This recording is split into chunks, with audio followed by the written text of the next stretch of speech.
Hello, social work students. My name is Duane Breijak, and I'm the Director of Member Services at NASW-Michigan. I'm here today to welcome you to the social work field. We're so excited that you are starting your BSW or MSW program here in Michigan, and you are joining a huge profession here in the state of Michigan, and we are so excited to have you as colleagues. Today I'm just going to talk a little bit about NASW, how to get involved in things across the state, how to start advancing your professional career now as you begin your social work program, and ways to advocate throughout the field. As students here in the social work community in Michigan, you are joining a large pool of other students across the state. And so one of the things that is really important for you to start thinking about is how do you build your social work network? And so I refer to it as putting the social in social work. As social workers, we have to be connected. We have to have resources. We have to know what's going on both in our communities, at our agencies, and then across the profession. And one of the things that you all can do right now to get your boots running on the ground is start to get connected to other students.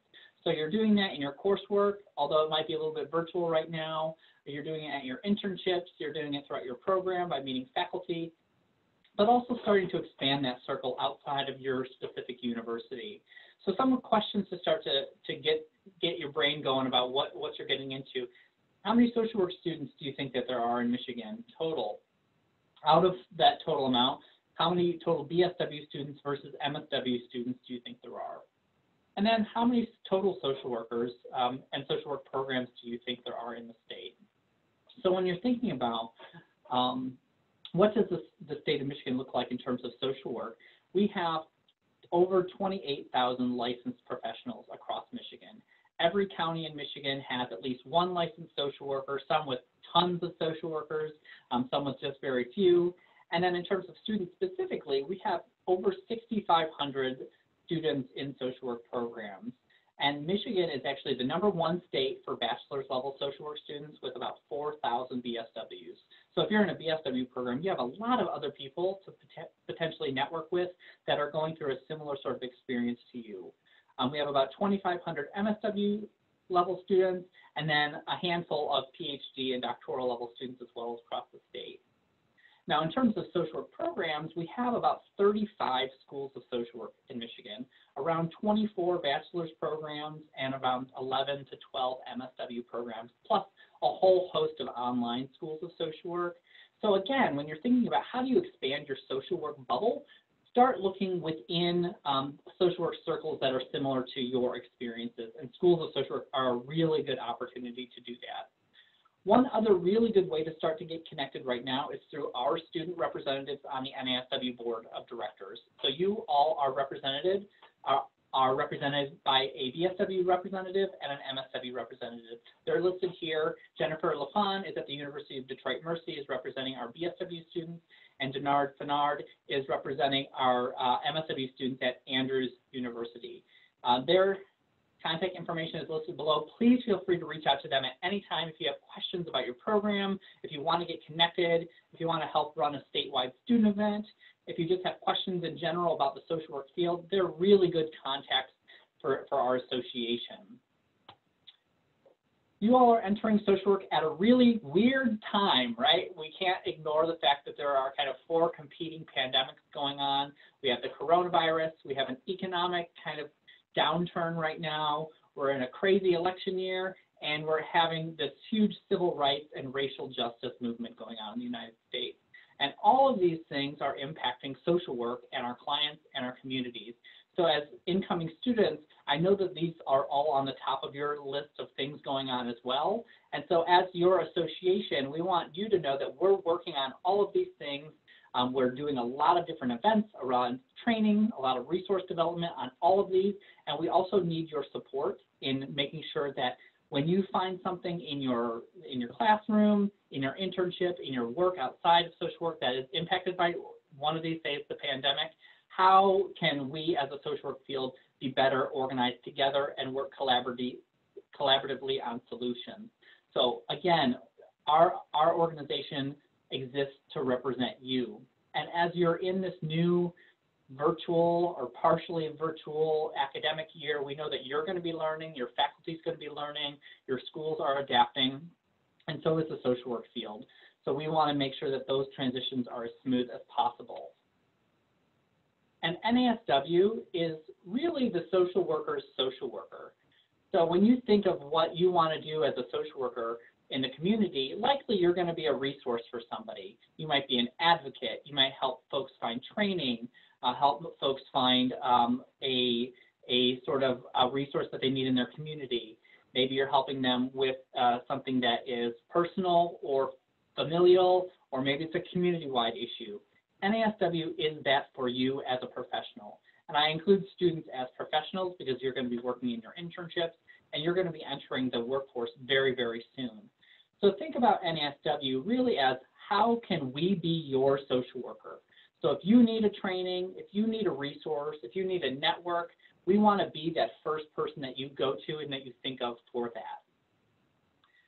NASW as an organization has been around for more than 60 years. We were founded in 1955 and are currently the largest organization for social workers in the world. We work to enhance professional growth of social workers, whether they're members or not, maintain professional standards, which you're going to hear a lot about throughout your social work programs, and advance sound social policies. So the one wonderful thing about social workers is we work on the micro, macro, and meso levels all the time, and NASW is there to support you regardless of your specific area within the field. NASW has about 120,000 members across the United States, so when you're thinking about how do I get connected to social workers outside of my bubble, this is a really good opportunity to do it. Whether it's NASW or another professional organization, that is a prime time as a new student to get your feet wet in the field. I know when I got my MSW, I didn't really know exactly what I wanted to do after graduation. I had some ideas, but social work is very broad, right? And so a place like NASW is going to provide you with access to information about lots of different areas of the field. And especially as students, this is a really good opportunity to explore maybe parts of social work that you didn't know existed, or to get your feet wet in a few different areas. And so once you're approaching graduation, you really have a better sense of where you want to get that first job. The other benefit of joining an organization like NASW is you're going to get a dual membership. And what that means is you get a national membership into NASW and then into a state chapter. So if you are an out-of-state student, or if you move at some point after graduation, your state membership will follow you across the country. And that's going to help you with licensure resources, with professional development, career opportunities, and networking. We also have chapters in Guam, Puerto Rico, the Virgin Islands, and an international chapter. So if there's anybody interested in doing global social work, that's a really good opportunity and way to get connected to people all across the globe. And in Michigan alone, we have over 700 student members. So we want to make sure that you have easy access to getting connected to those students specifically. One of those professional resources that you're going to hear about a lot over your social work education is the Code of Ethics. It's NASW's compass for our field, right? It gives us a guide to professional conduct and standards.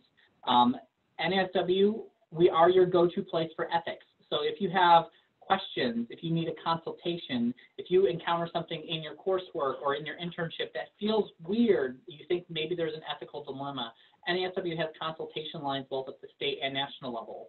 We have education, we have resources, we have webinars, lots of stuff around ethics. You can go to the national website, which is socialworkers.org, to find more about that, as well as there is a free digital version of the Code of Ethics available online. And NASW isn't just about ethics. We do lots of news and information. You're going to get access to journals.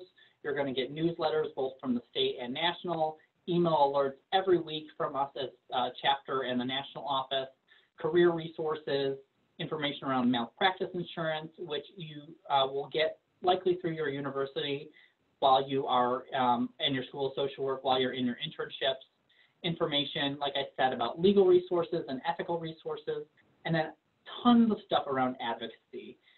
There is so much going on politically and legislatively that are impacting not just our clients, but our profession. And NASW aims to be a leader on pushing forward issues as well as stopping potential bad bills that might come through both at the state and federal level. So when you need an advocacy resource, you might be in a policy class or a macro class and are looking to write a paper around what's a bill going on in Michigan that impacts social workers. NASW has that available really easy on our websites, right? Whether you're looking for a state bill or a national bill. If you're looking for ways to get involved in the upcoming election, we have great ways to do that within the social work field. If you are a social worker that might be interested in running for office sometime, we do trainings every other year and have things going on pretty much every year around political engagement. So if whatever kind of your area of advocacy, what that looks like for you and your needs, we exist and are available to help you with that as well. There are tons of things going on in 2020 that we can get you involved in. Obviously, there's an upcoming election, and that isn't just at the top level, at the presidential, but we are endorsing candidates at the local level. We're getting social workers elected to office. We're helping folks do campaign work. If you're looking for a macro level political job, we have resources for that. We have a political action committee, which is MPACE here. And then there's plenty of other options. If you're interested and willing and looking to explore social work, we have a lot of different work groups and committees, whether it's around private practice, gerontology, human-animal bond, child welfare, addictions and recovery. And then we've got more macro-level groups like our Legislative and Social Policy Committee. And students are invited and encouraged to attend any of those. It's a really good way to meet people who might be in an area of the field that you really want to get a job in after graduation, or you're just interested in exploring. And for many of you, social work may be a second or third career, so you might already have some really good experience in some of these areas and can come in and really be a resource to us as an association as well. And then as it relates to specific advocacy, there's a lot of bills that NASW is working on, both at the state and federal level at any given time. Just here in Michigan, we're usually tracking anywhere between 100 and 250 bills that are in some process in the Michigan legislature that impacts social workers and our clients. So, some of the bigger things that we've been working on this year are things around telehealth and telemental health. Obviously, we want to get reimbursed for our services, especially since most of our services has moved virtual since March. We're working on social work student loan forgiveness and repayment options. And then obviously we're working on a lot of racial justice and criminal justice work as well. And that's just a couple to highlight. But if you're interested in learning more, please feel free, again, to reach out to us at any time. And then, one of the other really important things for you all to be starting to think about as students is your career. Like I mentioned earlier, you may not know exactly what you want to do yet, and that is perfectly fine. Do not think that you need to know from day one what area of social work you need to go into. This is a perfect time to start exploring options. You can sign up for alerts on our Career Center that will give you emails every time a certain job type is added. So if you know you're interested in maybe gerontology or mental health or child welfare or whatever your area of social work is, you can start to get job alerts now. And as newer students, where that's going to be really helpful is you can start to tailor your curriculum if you get elective courses to fit the jobs you want. You can start to see what language is used in job descriptions, so you can start to build those skills now instead of waiting until you're close to graduation. You can see what additional license types are needed if they have credentials that fall within certain jobs.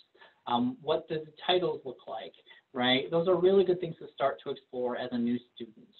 NASW does resume editing. We have lots of resources around the workforce in social work. So when you're thinking about student loan forgiveness, salary negotiation, what sort of extra things should be added in when you're looking for benefits for a social work position. We talk about that and offer a lot of resources around those options. So our career centers, both the state and the national website, are going to be a really good tool for you to explore throughout your social work time as well. I wanted to invite everybody to a couple events that are coming up. Depending on when you're listening to this, some of them may or may not have passed, but I do want to just invite everybody to these, whether you're a member or not. Actually, I'm recording this on September 9th, so if you're viewing this today, you may hear it We're having our first social justice and anti-racism committee at the state of Michigan. This is going to likely be a monthly group, so if you're not hearing this on September 9th, there'll be opportunities to get involved. And it's a group of any Michigan social worker who is interested in doing work around anti-racist practice and social justice organizing. We're hoping that it's going to be a continual group throughout the state for years to come. As it relates to kind of your professional growth, we are doing a couple of different licensure virtual events. In November and February, we're going to be hosting two how to get your Michigan license webinars. Those are free for any student to attend. The registration information will be available on the NASW-Michigan website. We please invite you to attend that and invite your colleagues to that as well, because we know one of the really critical pieces that you all need to know about is how do I move from student to professional, and that license is a huge piece of that. So we're going to be doing a lot of training around that this year. We're also having two licensure exam institutes. So this is specifically for folks who are looking to pass their ASWB test. We're going to be doing one of those in December and one of those in May. Information is also available on the NASW-Michigan site. Our student reps who you saw earlier, Jennifer and Denard, are hosting 4 social work student and networking sessions across the state. They're going to be virtual town halls for any student across Michigan and even nationally to talk about what's going on. We want to have those opportunities for you to be able to meet other social work students from across the country, talk about what's happening on your campuses, what's going on in your coursework, what's needed to be developed. Are you looking for advocacy in certain areas? Our first one of those is going to be on Monday, September 28th from 5:30 to 7. The Zoom information is on the NASW-Michigan website. We also are going to be live streaming that on our Facebook page, so like the NASW-Michigan Facebook page as well, and you can participate in some of our stuff through that. And then the other really big event that we always encourage students to attend is the Legislative Education and Advocacy Day, that's LEAD. It's going to be virtual this year. It's an all-day conference specifically focused on advocacy and political social work. So this year we are theming it Reimagine Social Work, and it's kind of tailor on 2 tracks, political social work and racial justice work. So it's going to be a really fantastic day of learning, about engaging, about talking about advocacy and action. You can find more information about that on the website as well. But usually we get about 800 students to attend that every year. So when you're thinking about, again, how can I connect with people outside of my program, LEAD is a wonderful way to do that. Talk to your faculty and your program about it as well, because many of the schools of social work organize their students to attend or offer extra credit or have many different opportunities to participate when possible. So I invite all of you to join NASW. I just want to do a little quick introduction. I know this was a lot of information in a short amount of time. NASW, we're a small operation. We have 6 staff here in Michigan. I have 2 social work interns this year. 3 of us are social workers on the staff, including myself. I'm a macro licensed social worker. But we really want you to be a part of our association. If you're interested in joining NASW, please feel free to visit socialworkers.org/join, and that's the easiest way to do it. As a student, you get 75% off membership dues. So it's $60 for that dual membership for a year. That gets you into the state and the national chapter for a whole year. And you stay at that student rate for as long as you are in a social work program, and you also get an additional 2 to 3 years after you graduate of discounted membership by joining as a student. So there'll be lots of other perks you'll hear about throughout your BSW or MSW program. You'll probably see me, hopefully at some point when we can see each other in person, some of the other staff as well. I'll just do a quick show of a couple other resources while I've got you all here. On the NASW national site, which is socialworkers.org, if you go there, you can join right here at the top. But there's a whole section specifically around student resources. And so this has anything from job resources to exploring the social work field, to financial, to publications. So if you're looking for journals to do for your class assignments, you're looking for additional research. If you're looking for newsletters to find what's going on in the social work field, the Encyclopedia of Social Work. We have student loan forgiveness information. We offer scholarship opportunities. We have blogs. Lots of really cool stuff around the tips and tools for job seekers. So you can find stuff around interviewing, resumes, salaries, handbooks. So it's a really good time to explore social work, and I really invite you all to join NASW to help our profession have a louder voice in our community. And if you have any questions, please feel free to reach out to me at any time. I want to be your advocate, and I'm so excited that you have chosen social work, and welcome to our field.